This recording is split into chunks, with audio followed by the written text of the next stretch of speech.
Pemirsa Intens Investigasi, geger dari donasi untuk Agus Salim hingga perang sindiran di media sosial, kisruh ini seakan berubah menjadi drama panjang yang semakin jauh dari esensi kemanusiaannya yang ditonjolkannya sejak awal. Ya, konflik yang awalnya menyasar soal transparansi donasi untuk Agus ini kini menjalar kemana-mana dan bahkan ke persoalan pribadi seseorang, gaya hidupnya, hingga ego pegiat sosialnya pun dipertanyakan. Lantas, seperti apakah sikap Novi, sosok yang disorot kisah hidupnya, mulai karena pesta ulang tahunnya yang dianggap glamor oleh Tengku Zanzabella? Seperti apa pula kritik balik yang dilontarkan Novi terkait Zanzabella karena diduga menyumbang kecil tapi merasa seolah mewakili donatur? Dan lalu seperti apa pula beberapa nama-nama besar seperti Farhad Abbas hingga Emma Waroka yang ikut terseret dalam pusara ini? Benarkah kehadiran mereka menambah bumbu panas pada polemik ini? Pemirsa, bersama Intens Investigasi, kami hadirkan kabar terkini, terpercaya dan teraktual. Tetapi sebelumnya jangan lupa untuk like, subscribe, dan juga share channel YouTube ini.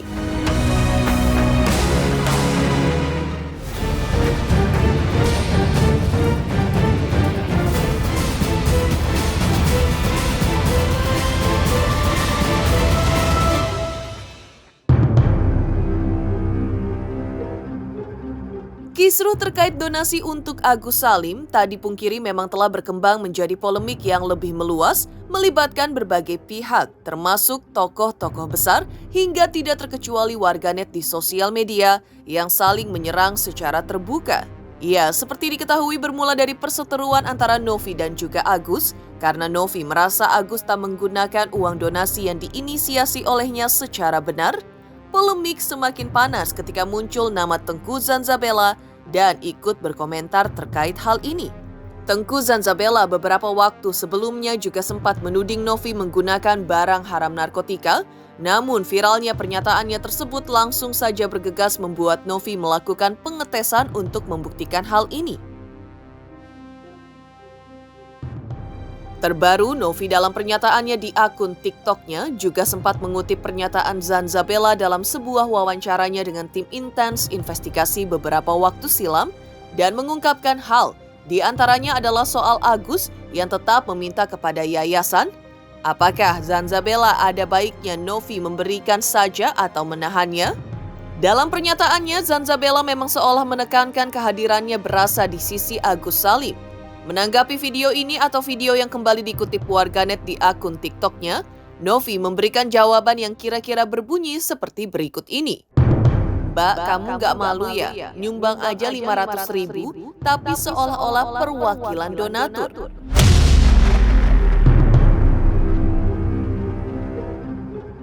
Novi dari pernyataannya seolah merasa Zanzabella terlalu vokal dan berbicara atas nama seluruh donatur. Padahal berdasarkan keterangan Farhad Abbas, Tengku Zanzabella hanya menyumbang Rp500.000. Novi dalam pernyataannya tersebut juga seakan menyindir kalau kontribusi yang kecil seharusnya juga tidak membuat seseorang merasa memiliki otoritas untuk menentukan arah pembicaraan. Dari Zanzabella 500.000, Jumat Berkah.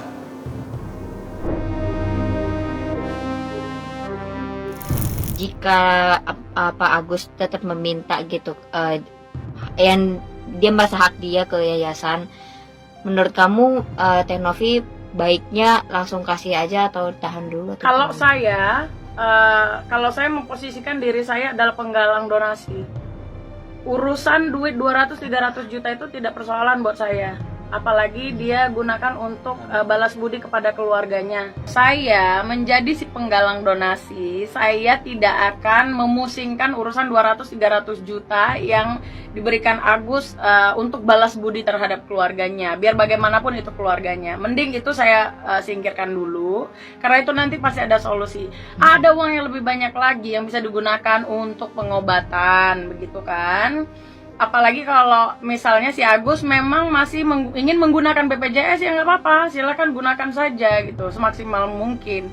Dan untuk ya dinas sosial, tolonglah, ini udah huru-hara banget.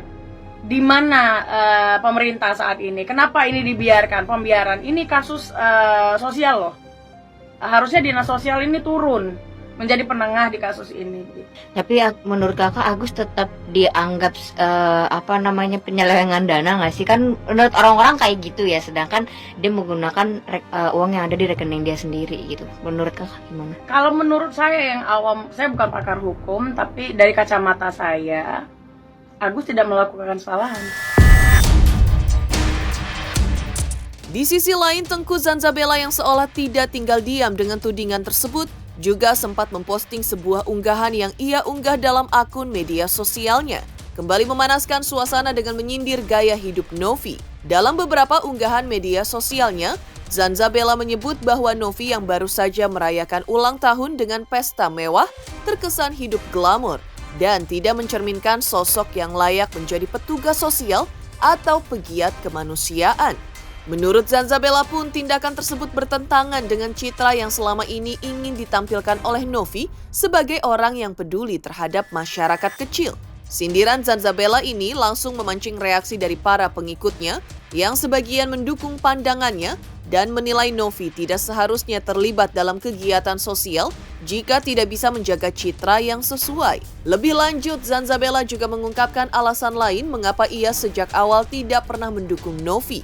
Ia menuding bahwa Novi kerap mengeluarkan pernyataan yang merendahkan pihak lain, terutama ketika menghadapi kritik. Dan bahkan Zanzabella juga menyinggung bahwa beberapa pernyataan Novi yang viral di media sosial sebelumnya cenderung mempermalukan mereka yang berbeda pandangan dengannya.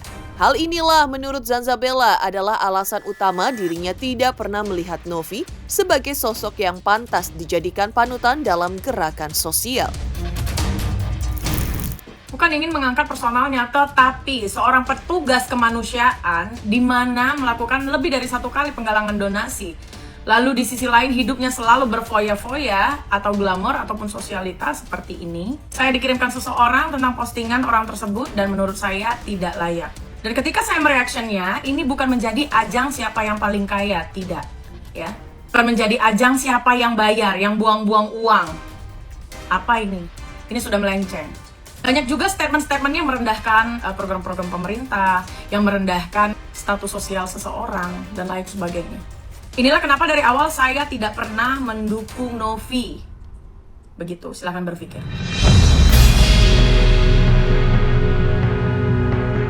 Sementara itu, kisruh yang semakin melebar dan kemana-mana ini juga kini turut menyeret nama Emma Waroka sebagai seorang publik figur yang dikenal vokal dalam berbagai isu sosial. Emma berpendapat sindiran Tengku Zanzabella yang menyoroti gaya hidup Novi, terutama terkait pesta ulang tahunnya yang dianggap glamor kuranglah tepat. Dalam sebuah wawancaranya dengan tim Intens Investigasi, Emma menilai bahwa apa yang dilakukan Novi bukanlah sesuatu yang perlu dipermasalahkan. Ia bahkan membela Novi dengan menyebut bahwa sebagai seorang anak muda, wajar jika Novi sesekali ingin bersenang-senang bersama teman-teman sebayanya. Lebih lanjut, menurut Emma, kehidupan pribadi seseorang tidak semestinya menjadi bahan perdebatan, terutama jika tidak ada indikasi merugikan pihak lain. Ditambah lagi, Novi sekarang juga punya kanal YouTube yang subscribersnya luar biasa banyak. Dan kalau dia menggunakan uang hasil kerja kerasnya untuk sesuatu yang menyenangkan dirinya, apa salahnya? Novi itu sincere banget, open banget, terbuka, transparan, sincere. Gak ada agenda-agenda khusus atau apalah gitu ya. Dan mungkin pemikiran Agus uang 1M itu besar gitu kan, kayak wow 1,5M tuh wow gitu. Tapi kalau buat Novi, sorry banget ya, dia tuh YouTuber yang jutaan orang loh subscribersnya. Kayaknya uang segitu tuh biasa aja gitu. Apalagi ya, tidak mengecilkan nilainya ya, tetapi apalagi kalau harus mempertaruhkan nama baik dia sendiri dan kredibilitas yayasannya. So uang segitu nggak ada apa-apanya. Udah aku komenin juga masalah yang sampai ada postingan-postingan yang private juga ya. Lagi duduk gitu kan, lagi di tempat hiburan gitu. Ya ampun, orang ulang tahun, mau nraktirin teman, acara untuk apa ya, sharing sama orang-orang yang dia sayang. Masa dijadiin kayak apa ya, dibuat seolah-olah ini loh yayasan begini-begini. Gak ada urusannya. Masa Zanzabela nggak tahu sih Novi itu subscribersnya untuk YouTube-nya aja udah jutaan ya. Terus sebelum bikin yayasan pramugari ya, berapa tahun itu gajinya gede. Dia pun single juga gitu yang masih muda gitu kan, kelahiran 94 ya kalau nggak salah. Wajar banget dia mau pergi kemana kayak ngerayain ulang tahun tuh wajar banget. Dan nggak ada sama sekali menurut aku jadi bahan pemikiran, ih kok gitu sih, itu melenceng, kata dia melenceng. Nggak melenceng, wajar itu hari ulang tahun, dia mau happy-happy di mana kek, suka-suka dia. Sekali lagi, Emma juga menegaskan bahwa kehidupan pribadi tidak seharusnya menjadi bahan perdebatan publik, apalagi dikaitkan dengan kapasitas seseorang sebagai aktivis sosial. Aktivitas sosial itu tidak diukur dari penampilan atau gaya hidup, tapi dari tindakan nyata yang dilakukan untuk membantu orang lain. Selama Novi tetap bertanggung jawab dan aktif dalam aksi sosial, pesta ulang tahunnya atau apapun yang ia lakukan dengan uang pribadinya tidak relevan untuk diperdebatkan. Yang penting apa? Dia saat melakukan pekerjaannya betul-betul tuntas, selesai menolong, betul-betul menolong. Kontribusinya ada, nggak cuma party-party doang. Gitu. Jadi gue pedes tuh kemarin tuh ngomong ke Zanzabela. Nggak setuju sedikit pun dengan, apalagi dengan caranya berusaha untuk membuat seperti kayak ini party loh, ini apa kerja sosial. Terus kenapa emangnya? Apa hubungannya? Oh, dia mau ngerayain uang-uang dia, event ulang tahunnya dia mau traktirin teman-teman, keluarga diundang, makan, minum, happy-happy, dengar musik, so what? Tapi kan jalan pekerjaan sosialnya, jalan terus, nolongin orang, bantu apa yang dia bisa, pergi sana terbang sini, itu udah bagian dari healingnya dia, suka-suka dia mau di mana, ya kan? Sementara kamu kontribusinya apa? Di tengah perseteruan Novi versus Zanzabela, ada pula Krisnamurti selaku kuasa hukum Agus yang mempertanyakan terkait polling uang donasi Agus sebagai jalan keluar kisruh yang terjadi. Lantas apa kata Krisnamurti? Pemirsa Intens Investigasi, jangan lupa saksikan terus Intens Investigasi setiap hari Senin sampai dengan Jumat, tayang 5 kali sehari dan Sabtu tayang 3 kali sehari, yaitu pada pukul 11 siang, 12 siang, 3 sore, 5 sore, dan 6 sore, tentunya hanya di YouTube channel. Dan pastikan jangan lupa untuk like, subscribe, share, dan juga komen channel Intens Investigasi. Selamat untuk Intens Investigasi. 3 juta subscriber, luar biasa sekali 3 juta. Ya pokoknya semakin sukses lah dan bisa menghadirkan sesuatu yang memang baik untuk diperlihatkan.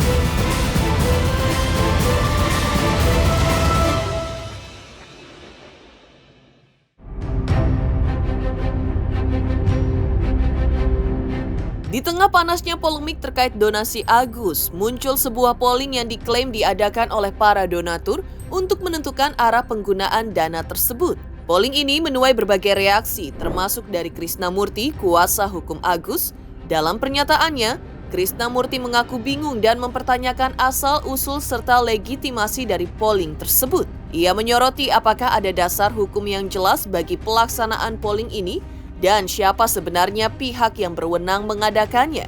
Ia menambahkan bahwa legalitas dari polling ini harus dipastikan terlebih dahulu sebelum hasilnya dianggap sah. Dan lalu salah satu poin yang menjadi sorotan Krisna adalah transparansi dari polling itu sendiri. Krisna menyarankan agar pihak yang mengadakan polling memberikan penjelasan rinci tentang mekanisme pelaksanaannya jika ada transparansi terkait jumlah donatur, verifikasi data, dan metode polling tentu itu akan lebih kredibel. Tapi kalau hanya sekedar klaim tanpa dasar, ini justru bisa memicu polemik baru. Terkait potensi hasil dari polling tersebut, Krisnamurti menyatakan bahwa pihaknya tidak akan menghalangi jika hasil polling itu ingin dieksekusi oleh pihak-pihak yang terkait. Namun, Krisna juga mengingatkan bahwa Agus bersama Farhad Abbas telah melaporkan kasus ini ke pihak kepolisian. Menurutnya, keputusan akhir terkait pengelolaan uang donasi tersebut harus mempertimbangkan proses hukum yang sedang berjalan. Donasi ini, polling ini dibikin tuh oleh siapa? ataukah terlegitimasi polling tersebut, ataukah ada lembaga yang mengesahkan dalam polling tersebut, ataukah bagaimana, saya juga nggak paham. Polling ini dibuka tuh untuk siapa? Misalkan kita lihat dulu dong data akurasinya. Katakanlah yang mendonasi atau yang memberikan sumbangan kepada Agus misalkan 100.000 orang, kan semua terdata dengan perincian yang jelas, dengan bukti yang jelas, lalu diadakan polling. Kita pun diberitahukan bahwa polling tersebut terdiri dari 80.000 orang. Nah itu kan memenuhi syarat untuk dilakukan polling. Nah kemudian kalau misalkan polling itu nanti hasilnya, misalkan hasilnya A atau hasilnya B atau hasilnya C, ya silakan aja kalau kalian berani menjalani daripada hasil polling ini. Toh juga udah jadi laporan polisinya yang dilaporkan Farhad Abbas terhadap yayasan dan terhadap pihak-pihak terkait kan sudah dilaporkan oleh Farhad Abbas. Nah kalau hasil pollingnya kalian berani jalani itu sesuai dengan hasil pollingnya, silakan aja, maksudnya nggak ada masalah, monggo aja. Cuman nanti ya kan kita lihat seperti apa kalau kalian menggunakan dari hasil polling itu lalu dilanjutkan ya kan oleh kalian, ya kita lihat aja seperti apa. Sementara itu, kasus ini masih menjadi sorotan publik dan banyak pihak berharap agar segera ada penyelesaian yang adil dan transparan. Menanggapi lebih jauh soal polling yang sedang menjadi perdebatan, Krisnamurti kembali menegaskan keraguannya terhadap akurasi dan legitimasi polling tersebut. Ia mempertanyakan apakah benar ada lembaga atau pihak yang berwenang secara hukum untuk menyelenggarakan polling seperti itu. Dalam pernyataan terbarunya, Krisnamurti menegaskan bahwa setiap inisiatif yang menyangkut uang donasi harus didasarkan pada prosedur hukum yang jelas. Dan menurutnya, jika sejak awal transparansi sudah menjadi isu, maka langkah seperti polling harus didasarkan pada data yang benar-benar akurat dan diverifikasi. Sementara itu, sebagai solusi untuk menghindari konflik yang berlarut-larut, Krisna juga mengusulkan agar semua uang donasi Agus dikembalikan kepada para donatur. Dan menurutnya, pengembalian donasi ini bisa menjadi jalan tengah untuk menyelesaikan polemik. Ia juga meminta agar pihak-pihak terkait, termasuk yayasan atau pengelola dana donasi, segera memberikan klarifikasi yang jelas terkait data donatur. Usulan ini untuk mengembalikan uang donasi kepada para donatur mendapatkan dukungan dari sebagian publik.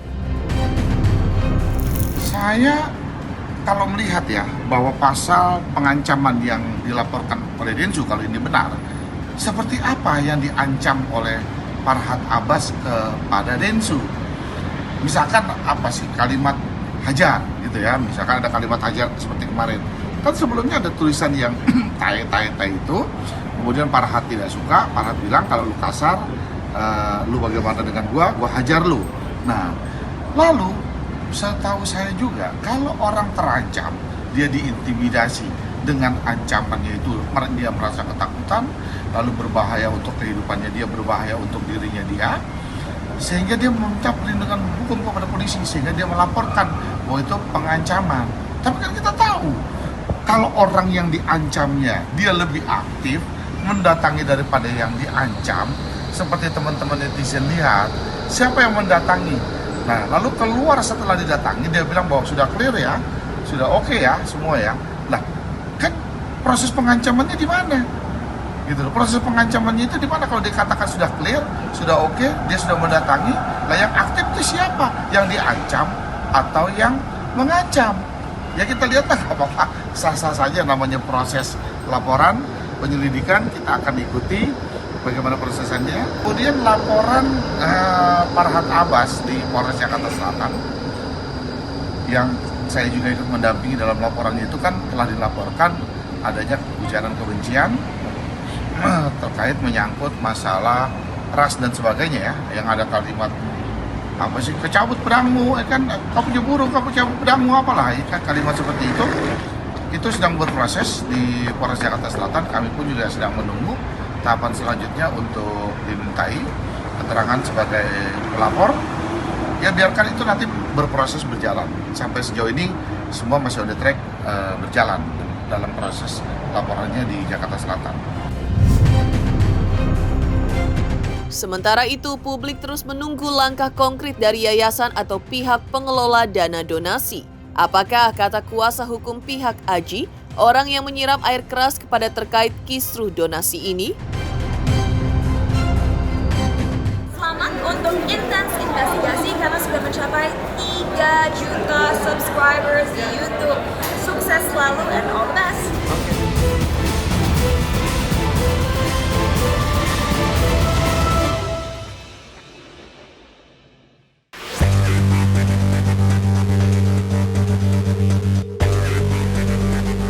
Buntut dari penyiraman air keras terhadap Agus Salim berlanjut ke kisruh uang donasi 1,5 miliar rupiah untuk Agus. Namun terkait kisruh panas tersebut, pihak Aji enggan berbicara lebih jauh. Pihaknya hanya berharap jika memang ada masalah besar, seyogyanya bisa diperkecil dan masalah kecil kalau bisa dihilangkan saja. Dan di awal kasus penyiraman air keras terhadap Agus Salim, pihak Aji mengaku telah menyampaikan niat ikut bertanggung jawab atas kesembuhan Agus. Bahkan saat bertemu Agus dan keluarga untuk menyampaikan permintaan maaf dari keluarga Aji, makanya kini Aji harus menerima konsekuensi tindakannya sambil didampingi kuasa hukum dan fokus untuk memperbaiki dirinya secara personal. Berkaitan dengan donasi itu memang dari awal saya juga nggak mau itu masuk dalam ranah itu karena itu bukan ranah kita untuk menyampaikan statement apapun terkait donasi kan. Yang pasti ini kan sebenarnya kan hulu permasalahan pidana terkait masalah penyiraman ini kan adanya di Aji dengan Agus. Terlepas Agus itu mendapatkan bantuan donasi dan area donasi itu menjadi pertanyaan oleh publik dan masyarakat.